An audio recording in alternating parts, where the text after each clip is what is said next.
എന്താ പ്രശ്നം? ഒന്ന്, ജനാധിപത്യം വേണമെന്ന് നിങ്ങളുടെ പോളിസിയിൽ ഇപ്പോഴുണ്ടല്ലോ. നിങ്ങൾ ജനാധിപത്യത്തെ എതിർത്തവരല്ലേ ആണ്. എന്നാൽ ഇനി പറഞ്ഞ ജനാധിപത്യത്തെ ജമാഅത്തെ ഇസ്ലാമി അതിന്റെ തുടക്കത്തിൽ എതിർത്തിന് ഇന്നലെ എതിർത്തു, ഇന്നും എതിർത്തു, നാളെ എതിർക്കും, ഖിയാമത്ത് നാൾ വരെ എതിർക്കും. എന്താ ജനാധിപത്യത്തെ എതിർത്ത വശം?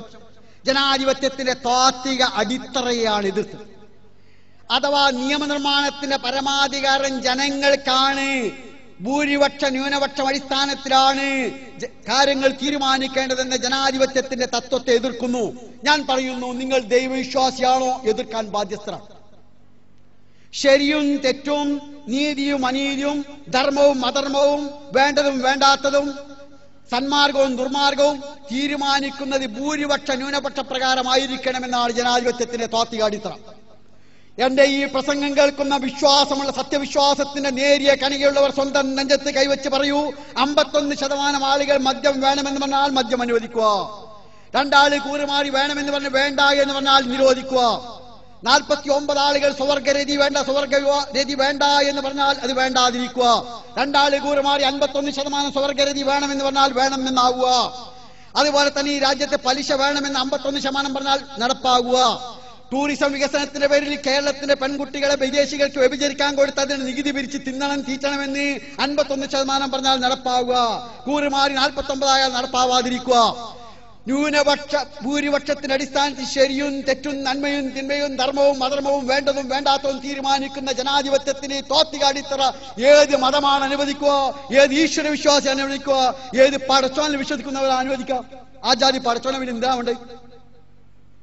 മാർക്സിസ്റ്റുകൾ മാത്രമേ, മാർക്സിയൻ ദാർശനികത മാത്രമേ എന്റെ അറിവനുസരിച്ച് മൂല്യങ്ങൾ സാമൂഹ്യ സാഹചര്യങ്ങളെയും സാമ്പത്തിക ഘടനയും സൃഷ്ടിയാണെന്ന് പറഞ്ഞത് മാർക്സിയൻ ഭൗതിക ദർശനമാണ്. അതിനപ്പുറം ലോകത്ത് നിങ്ങൾ ദൈവവിശ്വാസിയാണെങ്കിൽ ജമാഅത്ത് ഇസ്ലാമി മുജാഹിദൊക്കെ പൊട്ടന് അവസാനം ഒരു മുസ്ലിമില്ലേ നമുക്ക്? ആ മുസ്ലിം എന്ന നിലയിൽ ഒരു അവസാനത്തെ ഇസ്ലാമിലെ ഇത്തിരി അംശമുണ്ടെങ്കിൽ നിങ്ങൾ പറയൂ, ശരിയും തെറ്റും, നന്മയും തിന്മയും, വേണ്ടതും വേണ്ടാത്തതും, നടക്കേണ്ടതും നടക്കാണ്ടതും തീരുമാനിക്കേണ്ടത് 51-49% അടിസ്ഥാനത്തിലാണോ? ഭൂരിപക്ഷ ന്യൂനപക്ഷത്തിന്റെ അടിസ്ഥാനത്തിലാണോ? ആവരുതെന്ന് പറയുന്നു ജമാഅത്തെ ഇസ്ലാമി. നിങ്ങൾ എന്ത് പറയുന്നു? ആണെന്നാ പറഞ്ഞേ? ആ മതത്തിൽ ഞങ്ങളില്ല, അത് ഞങ്ങൾ രാജിവെച്ചിരിക്കുന്നു. സംശയം. ഇത് പറയാൻ അല്പം പോലും ഞങ്ങൾക്ക് പ്രയാസമില്ല. അഥവാ നിയമനിർമ്മാണത്തിന്റെ ഹാക്കിമിയത്ത്, സുപ്രീം സോവറിറ്റി, പരമാധിപത്യം ജനങ്ങൾക്കാണെന്ന് പറയുന്നത് ശിർക്കാണ്, പാർലമെന്റ് ആണെന്ന് പറയുന്നത് ശിർക്കാണ്, അസംബ്ലിക്കാണെന്ന് പറയുന്നത് ശിർക്കാണ്, മന്ത്രിസഭക്കാണെന്ന് പറയുന്നത് ശിർക്കാണ്, 51% പറയുന്നത് ശിർക്കാണ്. അല്ലാഹുവിന് മാത്രമേ ഉള്ളൂ. ഈ തൗഹീദിന്റെ ഈ മർമ്മം അംഗീകരിക്കുന്നില്ല എങ്കിൽ ഒരു നിമിഷം ഞാൻ ചോദിക്കട്ടെ, നിയമനിർമ്മാണത്തിന്റെ പരമാധികാരം അബൂബക്കർ നദവി സാഹിബിനാണെന്ന് ഞാൻ അംഗീകരിച്ച അബൂബക്കർ നദവി സാഹിബിനോട് പറയും എന്നെയാണ് ആരാധിക്കേണ്ടത്, എന്നെയാണ് വിളിച്ച് പ്രാർത്ഥിക്കേണ്ടതെന്ന് പറയില്ല, ഞാൻ കേൾക്കണ്ടേ? നിയമനിർമ്മാണത്തിന്റെ പരമാധികാരം നദവി സാഹിബിനാണെങ്കിൽ നദവി സാഹിബിനോട് പറഞ്ഞൂടെ, ഷെയ്ഖ് മുഹമ്മദ് എന്റെ പരമാധിപത്യം അംഗീകരിച്ചിരിക്കുന്നു, ഇനി മുതൽ ഷെയ്ഖ് മുഹമ്മദ് ആരാധിക്കേണ്ടത് എന്നെയാണ് പറഞ്ഞൂടെ? നിയമനിർമ്മാണത്തിന്റെ പരമാധികാരം ദൈവത്തിനാണ്, അള്ളാഹുവിനാണെന്ന് അംഗീകരിക്കാത്തയിടത്തോളം കാലം അള്ളാഹുവിനെ മാത്രമേ ആരാധിക്കാവൂ, വിളിച്ച് പ്രാർത്ഥിക്കാവൂ എന്ന് പറയുന്നത് പോലും അർത്ഥശൂന്യമാണ്. അതുകൊണ്ട് ജനാധിപത്യത്തിന് താത്വിക അടിത്തറയെ ഞാൻ പറയുന്നു ഏതൊരു ഈശ്വര വിശ്വാസിയും എതിർക്കാൻ ബാധ്യസ്ഥനാണ്. ഏതൊരു വിശ്വാസി ജമാഅത്ത് ഇസ്ലാമി ആർജവത്തോടെ തന്റെ ഇടത്തോടെ എതിർക്കുന്നു, യാതൊരു പ്രശ്നവും. പിന്നെ ജനാധിപത്യത്തിന്റെ മറ്റു 2 വശമുണ്ട്. അത് ഒരു രാജ്യം ഭരിക്കേണ്ടത് ആരാണ്? രാജാവാണോ, ചക്രവർത്തിയാണോ, ചക്രവർത്തിയാണോ, പട്ടാള മേധാവിയാണോ, ജനങ്ങളാൽ തെരഞ്ഞെടുക്കപ്പെടുന്നവരോ? യാതൊരു സംശയവുമില്ല, ജനങ്ങളാൽ തെരഞ്ഞെടുക്കപ്പെടുന്ന ജനപ്രതിനിധികളാണ്.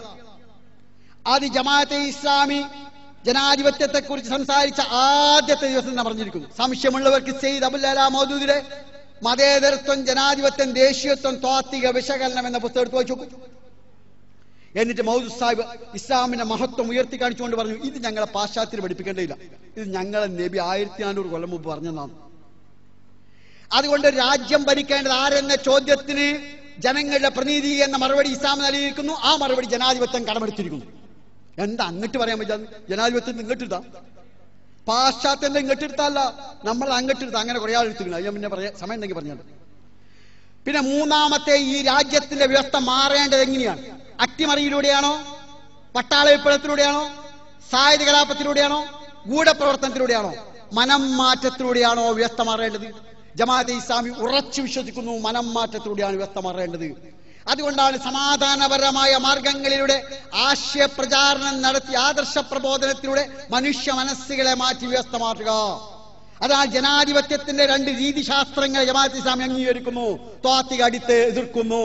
ഇന്നലെയും അങ്ങനെയാണ്, ഇന്നും അങ്ങനെയാണ്, നാളെ അങ്ങനെയാണ്, ഖിയാമത്ത് നാൾ വരെ അങ്ങനത്തെ. മനസ്സിലായോ നിങ്ങൾക്ക്? ഒന്നുകൂടി പറയാം.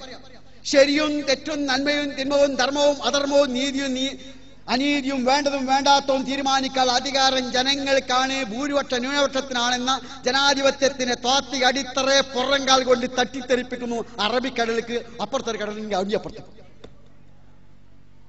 അതേസമയം ഞങ്ങൾ ജനാധിപത്യത്തിന്റെ രണ്ട് രീതിശാസ്ത്രത്തെ അനുകൂലിക്കുന്നു. ഒരു രാജ്യം ഭരിക്കേണ്ടത് ആരെന്ന ചോദ്യത്തിന് ജനങ്ങളാൽ തെരഞ്ഞെടുക്കപ്പെടുന്ന ജനപ്രതിനിധികൾ എന്ന ഇസ്ലാമിക ഷൂറയിൽ ഊന്നി നിൽക്കുന്ന ജനാധിപത്യത്തിന്റെ തന്നെ മൂല്യങ്ങൾ അംഗീകരിക്കുന്നു.